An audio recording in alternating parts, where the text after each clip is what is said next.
현실에서 말하지 않는 것들을 동화에서는 표현할 수 있다. 요걸 가지고 해보도록 하겠습니다. 이제 가난한 문제도 있고 동화라는 게 뭘까? 참 좋은 시간이에요. 무슨 그 책을 또 저렇게 저 기분 좋으라고. 아주 좋습니다. 좋습니다. 그 이 동화라는 게 뭔가를 생각하는 좋은 시간이네요. 자, 동화인데 요 전체 글은 안데르센이 어디 있는지는 모르겠지만 유리쌤이 어디 계신지는 알 것 같습니다. 그런데 글은 내가 어디 있는지 가기 전에 많이 이렇게 어, 저쪽에 있을 필요가 있어요. 여기 선생님께서 옳은 것에, 그러니까 유리쌤이 옳다고 생각하는 것에 대해서 적지 않게 쓰셨습니다. 그거를 거기까지 도달하는 걸 좀 힘들게 가면 좋죠. 선생님의 독자들이. 이게 지금 빨리 왔다, 도착 지점을. 그런 것도 있고.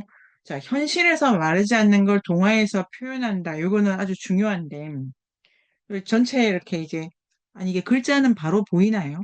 뒤집어서 보이시는 건 아니고요. 바로 보이고. 동화가 있고, 소설이 있고, 지금 이제 19세기라고 하는 이 되게 근대적 장르, 완전히 상품이기 때문에 요 상품으로서 이야기가 이렇게 옵니다. 이렇게. 요 사이에 지금 우리가 보는 이 안데르센이 매우 장르적으로도 아니면 메시지적으로도 내용의 차원에서나 표현의 차원에서는 이제 고민이 이제 심각하시다는데요. 현실에서 말하지 않는 것들을 동화에서 표현을 합니다. 동화는 자, 요거의 의미를 각자 이 출력을 하시거나 아니면 노트에 그러니까 현실의 레벨이 있고 다른 레벨이 있는 거죠. 현실은 블라블라 하는데 동화는 틀렸어. 맞아. 이렇게 하는 거죠. 레벨이 두 개다. 소설은 현실밖에 없는 거고. 그렇죠. 소설은 현실밖에 없다.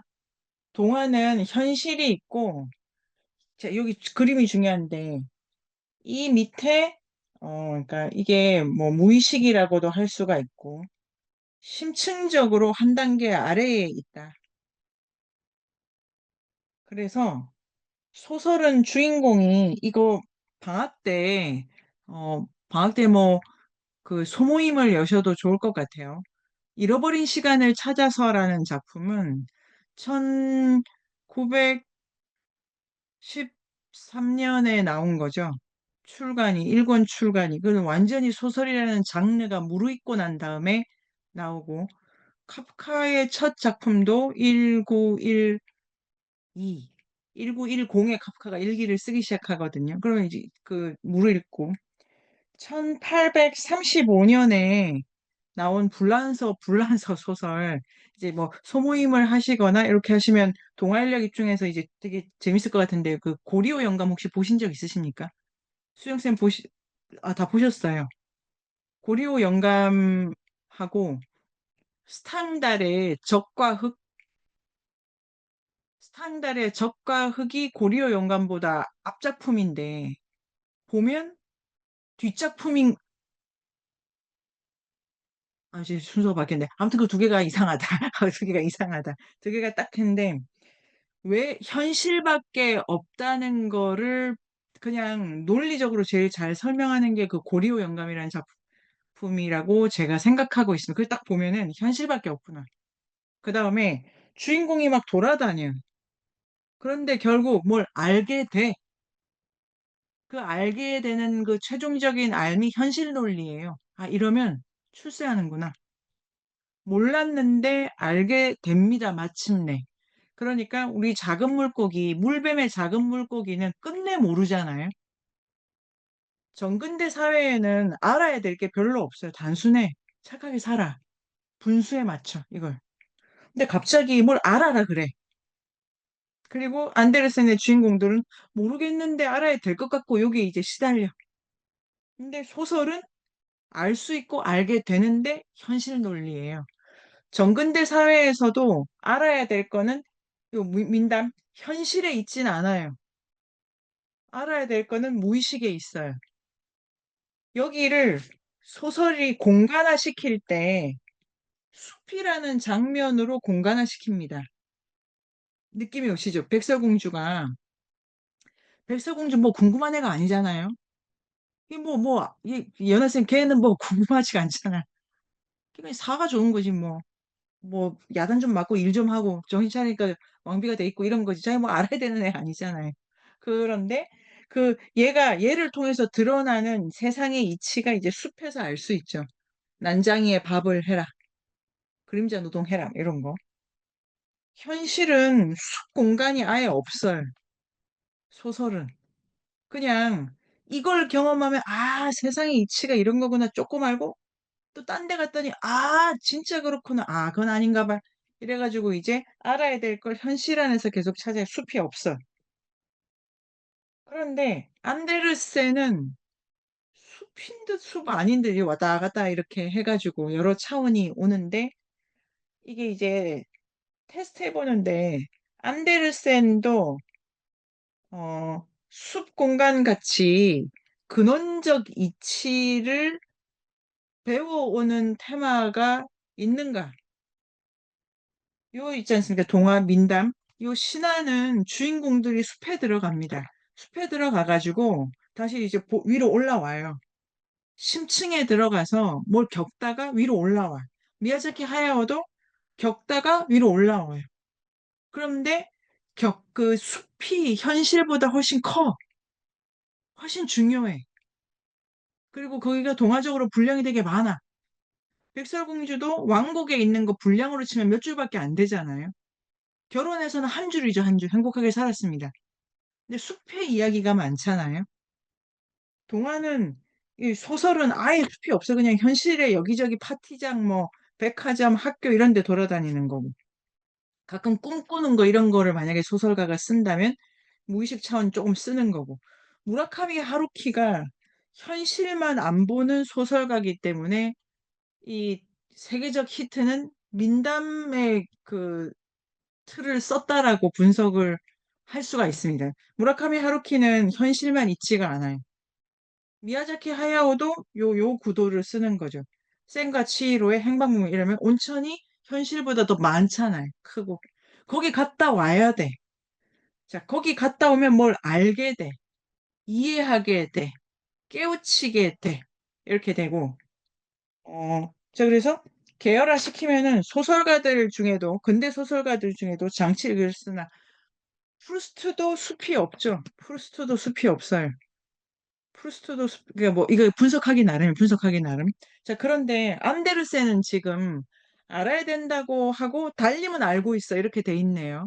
이게 재밌는데 달림은 심층에 있는 게 아니고 그 천상에 있잖아요. 자, 심층에 있는 건 이치를 깨달아와. 같이 산다. 서로 돕자. 그런데 안데르센은 그러니까 그 천상뷰인데 우주뷰인데 우주뷰는 이치가 없어. 우리 앞 시간에 한 것처럼. 그렇다. 예, 일단 그렇다. 여기까지를 말씀드려 봅니다. 그 다음에 자 이제 가난으로 갑니다. 가난. 제가 이렇게 이제 유리쌤 과제가 너무 그 재밌어가지고 이게 이제 그 이 작품도 아주 그 재밌게 또 보게 됐는데요. 가난하다는 거 있잖아요. 가난하다는 거. 가난하다는 거를 세 가지 장르에서 다 쓸 수 있습니다. 그렇겠죠? 가난하다. 그래서 이제 어 어떻게 뭐 이론이 따로 있기보다 이렇게 한번 그림을 맞춰보는 거예요. 현실 세계에서 소설적 차원에서 가난하다는 거 많이 나옵니다. 그리고 결국 부자가 되는 이야기야. 그래서 막 누굴 짓밟아 뭐 이렇게 온갖 나쁜 짓 해가지고 부자가 돼. 그런데 동화의 가난은 좀 달라요. 백설공주가 가난해지잖아요. 그리고 다시 부자가 돼. 그러니까 부자였는데 가난했다가 다시 부자가 돼. 가난했는데 부자가 돼. 안데르센은 뭐냐면 줄창 가난해. 어, 뭐지 이거? 이런 식으로 따질 수가 있는데 동화에서 가난하다는 거는 이렇게 돼 있습니다. 굶주린다. 주로 굽는다잖아요. 먹는 모티프, 그러니까 이게 이제 유리생 글이 좋습니다. 옷, 음식, 집 있잖아요. 이 세 개를 여기선 어떻게 쓰고 여기선 어떻게 쓰고 이렇게 제가 따져보면은 동화에서는 옷 이런 거 제투성이 나오고 집 남의 집 나오고 먹는 거 뭐 굶고 헨젤과 그레텔 굶고 등등으로 여기도 가난의 기호로 다 쓰입니다. 민담에서도. 근데 요는 뭐냐면은 민담에 가난하다는 것은 안데르센 말고 민담에 가난하다는 거는 그게 하우스적 경험. 숲에서 가난하지 않습니까?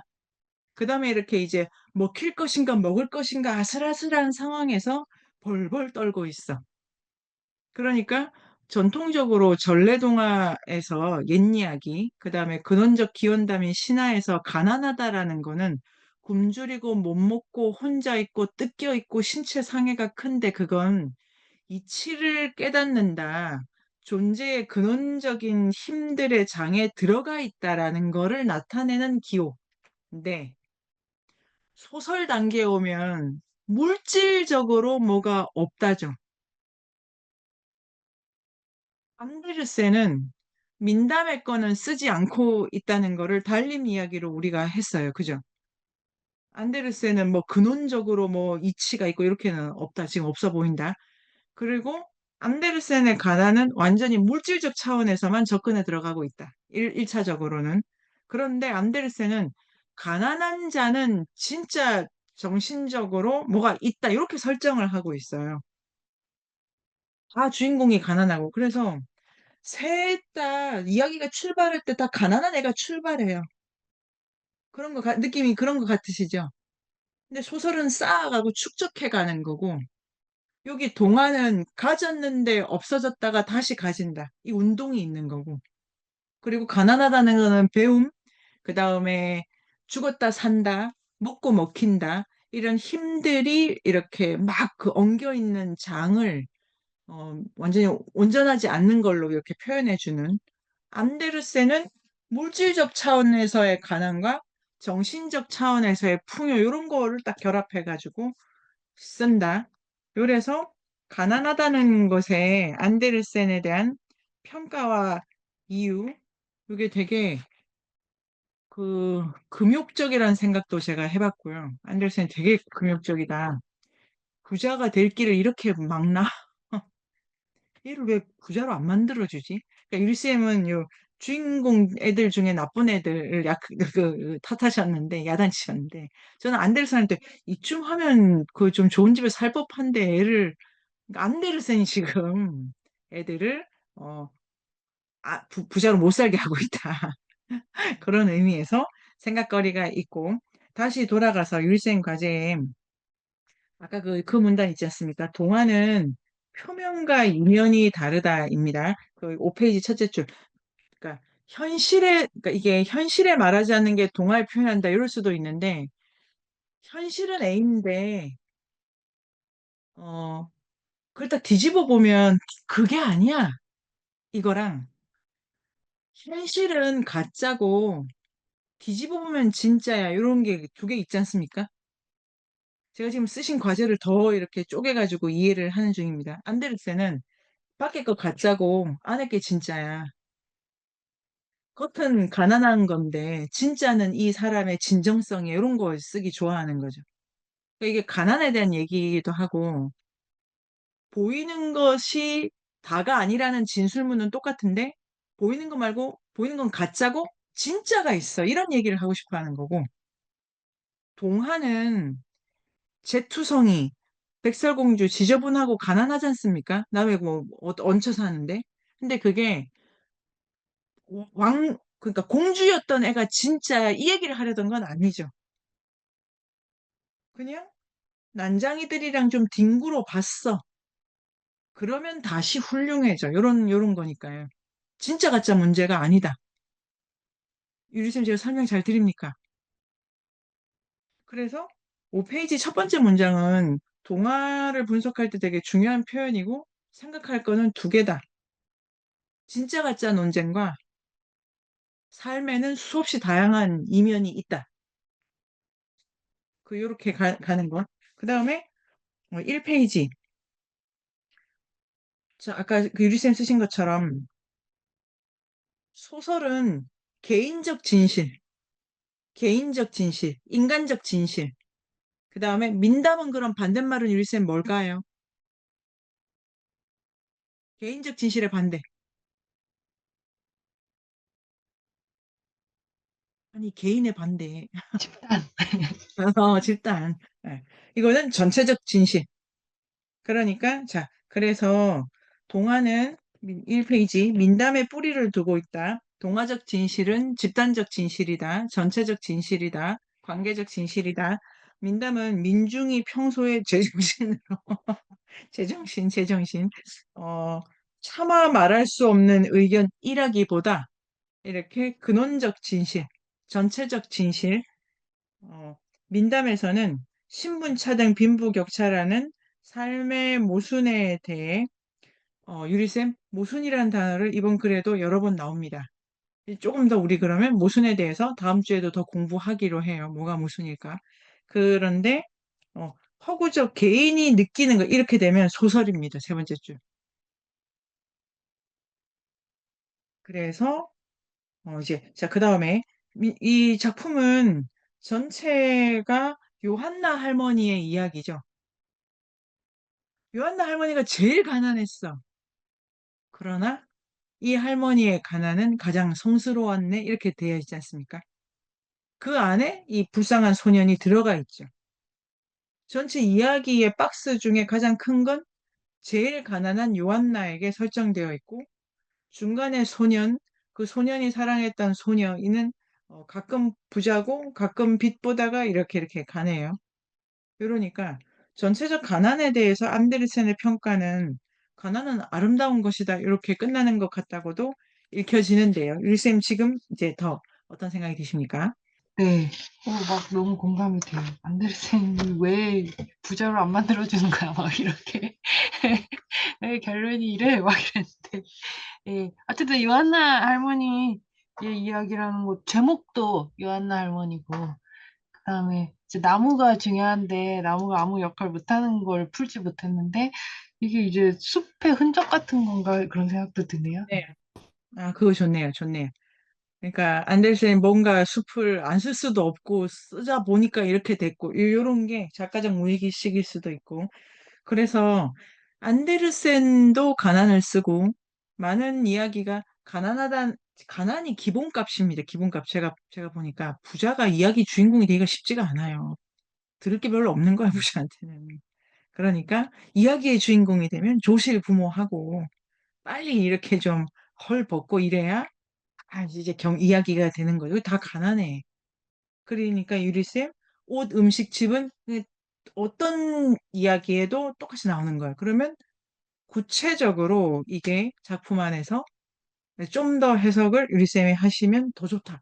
자, 다른 쌤들은 어떻게 생각하십니까? 네, 여러분 두루두루 얘기를 하면서 네, 연아쌤 바다가 이야기의 주인공이 되려면 나를 빨리 떠나야 되는구나. 지금 지금 가난이 죄기도 하고, 죄라기보다는 그거를 벗어나기 위해 모든 사람이 고군분투하는 세상인데, 그러면 그 신데렐라도 통한가요? 민다. 예. 그러니까 제투성이 아셈프텔이라는 그 모티프가 있어가지고, 그러니까 그 왜 우리도 있고 부잣집 셋째 딸인데 갑자기 엄마 돌아가셔가지고 뭐 가난해졌다가 어쩌다 왕자를 만나서 뭐 이런 거는 이 기본이다 기본. 갑자기 가난해진다. 음. 그래서요? 그래서 가난해서 출발해서 이제 부자가 되는 얘기가 많아. 그런 성공담? 이제 요즘에는 그런 네네네. 많이 이제 알게 되는데 요즘 시대는 더 기본값이 부자여야만 한다는 생각이 있잖아요. 그게 점점 소설과도 더 멀어진다고 해야 되나? 그러니까 이야기 그러네요. 자체를 더 멀리 하게 되는 시대인 것 같아요. 동화랑 뭐 민담 말도 안 하고 이제 그냥 처음부터 그러니까요. 뭔가 처음부터 같이 어, 되고 약간 이런 게 그래서 요즘에는 뭐 소설 그러니까 그런 민담, 전래동화도 안 읽히는 게 엄마들 육아에서 그러니까 그게 너무 구조가 알아내신다고? 이상하고 뭐 그러니까 그 예전에 봤던 거는 그런 뭐지? 생각이 안 나네. 그 빨리 그 인신공양하고 막 이런 게 너무 다 잔인하고 막 어떻게 그런 걸 아이한테 그 끔찍한 걸 읽히냐 하면서 그런 걸 다 요즘에 안 읽히는 거 아름답고 막 그런 것만 읽히는 게 또 트렌드처럼 돼서 또 요즘에 또 다른 뭐 교수님이 나와서 그런 전래동화 다 읽혀야 된다 막 약간 이렇게 말씀하시더라고요. 다 그런 베이스가 있어야 된다. 스토 이야기랑. 근데 진짜 점점 이야기 자체를 멀리하는 것 같기도 한 거. 좋네요, 좋네요. 어, 요 주인공들이 부자가 되겠다는 마음은 또 별로 없는 주인공들이네요. 가난한데, 뭐 이런 거. 이제 추구하는 바가 물질적인데 아예 설정이 안 돼 있는 경우이기도 하고, 요 작품일 경우에. 그리고 가난에 대한 태도, 이런 거 진짜 중요하죠. 이 책에 참, 그, 가난 포비아? 이 책이, 그, 제가 한 1장밖에 못 읽었는데 재밌을 것 같아요. 이걸 심지어 지칭하는 말도 없다. 가난을 혐오하면서. 그런 얘기도 되고, 그런데 동화나 이야기가 가난 자체가 아니라 어떤 메시지를 전달하는 그 방편으로 쓰니까 기호적으로 율쌤 말대로 그때 어떤 메시지에 이르는 건가? 그게 그러니까 그 그림 형제 동화라면 가난은 카오스적 상태의 표현, 가난, 지저분함, 그 경계의 표현 이렇게 메리 더글라스라는 인류학자는 읽습니다. 순수와 위험이라는 책에 또 좀 있고요. 그 지저분하다, 가난하다, 굶는다, 못 먹는다 이런 건 다 경계 표식이다. 경계 표식 이런 것도 있고. 자, 또 더 가보. 해숙쌤 어떠십니까? 방금 말씀하신 경계 표식이라는 말을 조금만 더 설명해 주실 수 있어요? 아, 어, 숲 있지 않습니까? 숲. 그러니까 숲에 들어가면은 그림형제 동화집 가지고 설명을 말씀드려 보겠습니다. 그림형제 동화집에 보면은 숲에 들어가면은 원래 백설공주 계모의 말을 들었던 부하 사냥꾼도 그 안에 들어가면 공주를 도와. 그 다음에 그 안에 들어가면 늑대가 할머니가 돼. 빨간 모자. 이런 것처럼 원래는 주인이고 하인이고 적이고 친구고 이런 게 그 현실 공간에서 다 설정이 돼 있었는데 그 안에 들어가면 이게 뒤바뀌기도 하고 꼬여가지고 적인지 아군인지 살릴 건지 죽일 건지가 계속 어, 이렇게 흔들흔들 하죠. 그런 상태를 이미지화할 때 주인공들이 좀 뜯겨 있다거나 이렇게 뭐 좀 거지 행색을 하고 있죠. 요런 식으로. 그래서 가난하다, 이렇게 가난하다가 위치를 잘 못 찾는다. 그런 방식으로 쓰면 그런 경험을 하고 나오면 내가 도착한 위치에서 원래는 이런 왕이나 거지라고 하는 게 따로 없었지. 이렇게 생각하게 된다. 그래서 가난하다는 그걸 이미지를 그렇게 끌고 가는 경우가 있다. 그럼 해석쌤? 방금 이제 가난이라는 부분이 아마 뭐 이렇게 말씀하시니까 도시라든지 이렇게 모여 사는 곳에서의 어떤 경계 표식이 된 것 같아요. 좋네요, 네. 그래서 이게 도시에 그러니까 음, 방금 숲을 말씀하셨던 것처럼 네네네네. 자본이 표면적으로 드러나는 것에 대한 거를 우리가 가난과 부자를 가르게 되고 또 살고 있는 장소도 그런 것들을 경계 아파트와 또 그렇지 않은 단지 이런 경계 표식들이 된다는 말을 방금 말씀하신 대로 이해를 하면 좀 이해가 됐고 그리고 유리 선생님께서 책 읽어주셨을 때 글을 장식을 가리는 것, 옷 이런 얘기를 하시는데 저는 처음에는 옷은 가리는 것이고 장식도 뭔가를 가리는 것이라고 이제 표현을 생각을 했다가 조금 더 읽어주시면서 장식은 가리는 것인데 외부적인 성향이 있어서 드러내는 것이고 가난을 위한 가난한 사람들에게 옷은 선생님 말씀대로 뭔가 덮어야 되고 안쪽으로 방향이 설정돼 있는 그런 약간 차이가 있겠다라는 그 글을 이제 듣고 생각이 들었고요. 네, 가난이 이제는 이게 왜 드러나면 안 되는 거지? 그리고 왜 심지어는 이야기에서 언급되면 안 되는 약간 금기어처럼 누군가를 봤을 때 아, 저 사람 가난해 보이란 말도 굉장히 금기어 네, 네네네. 좋네요. 동화에서 우리가 다시 한번 읽는 사람들만이라도 그게 뭔가 금기된 언어가 아니라 어떤 상태이기도 하고 가난이 왜 부자보다 나쁜 것이어야 되는지는 생각을 좀 네네네. 않았다는 생각이 드네요, 지금. 아주 좋네요. 지금 이게 동아 인류학이네요. 어, 일반은 이게 부덕이 되어 있는데 우리 시대만 그렇죠. 우리 시대에만. 물론 여러 가지 조건에서 불을 어떻게 볼 건가 문제고 아주 좋죠. 힐쌤이 요새 진도를 막 나가십니다. 훌륭. 자, 그리고 연하쌤 어떠시고요? 네. 정리를 해볼까요, 오늘을? 네. 저요? 끝난? 네네네. 끝났어요. 아, 벌써? 재밌게 봤고, 가난에 대한 것도 많이 생각해 봐야 하는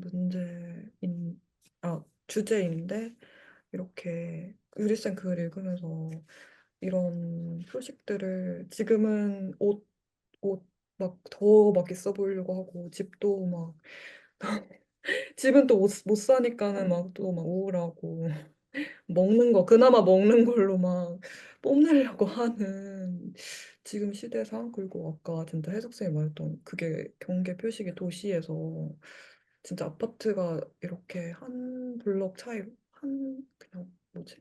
저 친척 오빠 이사 갔는데 한 그 건널목 하나 차이로 4천만 원 차이가 나는데 그게 이제 학군지 때문에 여기는 이제 아파트에 있는 애들만 들어갈 수 있는 초등학교가 있고 여기는 빌라랑 아파트랑 섞여서 가기 때문에 그것 때문에 이제 4천만 원 차이 나는데 근데 오빠는 싼 데로 그냥 갔는데 그것도 이제 돈에 놀리겠죠? 싼 걸 선택한 것도. 뭐 그런 것도 아 이게 현실이구나 점점 막 느껴가면서 왜 이렇게 된 걸지 동화를 통해서 진짜 한번 좀 살펴보면 재밌겠다라는 생각이 들었어요. 네, 아주 좋은 테마네요. 아주 좋은 테마네요. 이게 뭐 금욕적이지 않고 그게 경계고 경계는 온갖 게 들어가 있죠. 온갖 게. 빌라가 들어가 있고 뭐 주택이 들어가 있고 아파트가 들어가 있고 요 테마를 잘 살려가지고 동화적이라면 그런 그 경계에서 일어난 사건들이 우글우글. 수정쌤 어떠십니까? 저는 이 요한나 할머니의 이야기가 왜 제목이 요한나 할머니가 이 제목으로 쓰여 있는지 잘 이해를 못했었거든요. 이게 주인공은 다른 사람인 것 같은데 중간에 엘제의 손녀딸이 잠깐 나오기도 하는데 그 주인공 남자를 놀리잖아요. 네. 불쌍한. 그런데 왜 요한나 할머니는 다른 가족들은 등장하지도 않고 뭐 사건이 없는 것 같은데 왜 제목으로 쓰였지? 이런 생각을 했었는데, 네, 선생님 들어보니까 이 요한나 할머니는 뭔가 그 가난과 그 주인공 남자애처럼 그런 걸 가르는 그런 관념이 없어서 그 주인공으로 쓰였나? 그리고 이 할머니는 그 아직도 살아있고 이야기를 계속 뭐 모르는 게 있으면 이분한테 물어보라. 이렇게 얘기하잖아요. 그래서 그 가난한 자가 할 말이 많나? 그 이런 이런 생각을 좀 했어요. 네네. 이거 큰 주제, 좋은 주제니까 우리 그 계속 가져가 보면은 아주 좋은 데를 이룰 것 같고 1067에 잘 보면은 이 요한나가 그 소년의 엄마가 먹여준 애죠. 소년의 엄마는 영주 부인이 먹여줬죠. 지금 이게 약간 요 여성 커뮤니티가 잘 되어 있는데 여기서 가난한 사람들이 가난한 줄 몰라. 이 세 사람이. 영주 부인은 뭐 부자니까 쳐도 그 재단사의 마누라. 그 다음에 요한나. 가난을 가난이라고 생각하지 않아? 왜냐면 친구가 있고 도와줄 사람이 있어. 그래서 유리쌤 요런 부분이 있습니다. 가난에 대한 안데르센의 태도가 가난은 나쁜 게 아니야라는 거를 이제 계속 견지하려고 한다. 그 다음에 그럼 뭐 이렇게 못 살아도 된단 말이냐? 여기서부터 이제 또 풀어나가야 될 우리 과제가 있는데 가난하다는 거에 대해서 그 다음에 그 그 소년 있잖아요. 소년이 제일 많이 하는 말이 무슨 소용이람이에요. 염세주의자다, 낙관주의자다, 목적론자다 이런 거 아주 전형적으로 잘 보여주고 아버지도 그랬다 이런 거잖아요. 그러니까 약간 그 지금 가족적으로 약간 대비의 선이 있는데 엘제가 이들하고 다르죠. 엘제가. 그렇더니 금방 또 부잣집 시집 안 갈 이유가 없다. 이래서 그런데 이제 여성들 일반은 또 아닌 거고 가난에 대해서 이 작품이 그 안데르센이 가난은 나쁜 게 아니야라고 말하고 있는 작품이라고도 생각이 됩니다. 이런 부분에서 전체가 요한나니까. 그 다음에 1067에 가면은 밑에 두 번째 면에 구빈원 나옵니다. 구빈원. 요런 지표 구빈원이 이제 그 누굽니까? 누굽니까? 저기 영국의 스크루지슨 아니 좀 전에 했던 하여튼 디킨스. 그분도 예, 디킨스. 네, 디킨스도 구빈원 문학이죠. 구빈원 문학. 가난한 자들이 근데 요거 자체는 끔찍한 거죠.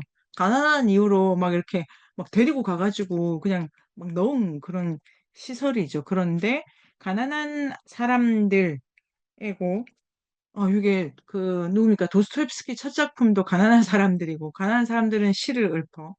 종교적으로도 가난이랄까 이런 게 이제 중요한 느낌도 있네요. 근데 이 요한나가 요한나는 불평을 안 해요. 어떤 경우도 요한나는 많이 울고 요한나는 언제나 이제 기도하고 중간에 요한나가 이 라스무스 얘그 알로 보는 장면 있잖아요. 넌 기도도 안 한다고 그러다가 그러니까 이게 이제 안데르센이 결혼을 안 시킨 이유도 있는데 요한나가 라스무스보다는 도덕적으로 위상이 높기 때문에 둘이 결혼 못 하죠 이러면 요한나는 교회를 가야 되는데 얘는 우울하잖아요. 그러면 이게 안 맞아. 그러니까 이런 요한나가 주인공이죠. 왜냐하면 도덕성과 이 작품의 메시지를 마지막으로 거머쥔 자가 요한나고 라스무스는 사실 그 보면은 이게 왜 아픈 거야? 아니 이렇게 말하면 안 되지만 그건 나을 때 되지 않았어? 근데 계속 아픈데 그 이 1077에 요한나 신경질 내고 가지 않습니까? 이제 할 게 없지 그러면 이런 장면이 있다. 수정쌤. 그러니까 요한나는 라스무스보다도 훌륭하다. 그 다음에 이제 1078에 내가 왜 이런 줄 알아? 내가 너희 엄마가 나를 힘들 때 걷어 먹이셨잖니. 그러니까 아들은 엄마보다 못한 아들이고 노인이 됐고 놀림 받고 그렇죠.